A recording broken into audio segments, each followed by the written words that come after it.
යාළුවනේ ඔයාලා තාමත් සාමාන්‍ය සපෝට් ඇන්ඩ් රෙසිස්ටන්ස් එහෙම නැත්නම් ට්‍රෙන්ඩ් ලයින්ස් විතරක් පාවිච්චි කරලා ට්‍රේඩ් කරන කෙනෙක්ද?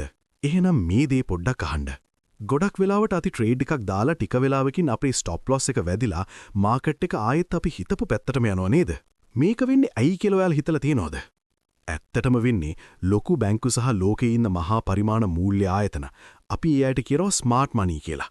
අන්න ඒ අය දන්නවා අපි වගේ සාමාන්‍ය ට්‍රේඩර්ස්ලා ස්ටොප් ලොස් දාන තැන්. ඒ තැන්වල තියෙන සල්ලි එහෙම නැත්නම් ලික්විඩිටි අරගන්න එක තමයි ඒ අය කරන්නේ. අපි ඒවට කියනවා ලික්විඩිටි හන්ට්ස් කියලා.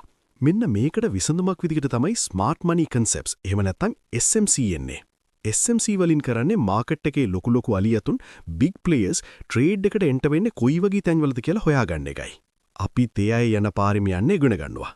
SMC වල තියෙන වාසි කීපයක් ගැන කිව්වොත් ඉහළ ලාභයක්. අපි පාවිච්චි කරන්නේ පුංචි ස්ටොප් ලොස් එකක්. හැබැයි අපිට ලැබෙන ලාභය ඒ වගේ 5 ගුණයක් 10 ගුණයක් වෙන්න පුළුවන්. high risk to reward.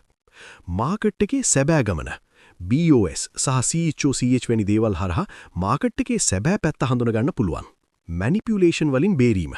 Market එකේ සල්ලිමවන ඉන්ඩියුස්මන්ට් තැන් අදුරගෙන ලොකු උඟුල් වලින් බේරෙන්න මේකෙන් පුළුවන්.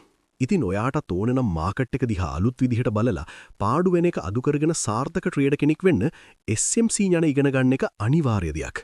මේක මැජික් එකක් නෙමෙයි. ලොකු කැපවීමක් සහ පුහුණුවක් ඕනේ. හැබැයි ප්‍රතිඵලය අතිවිශාලයි.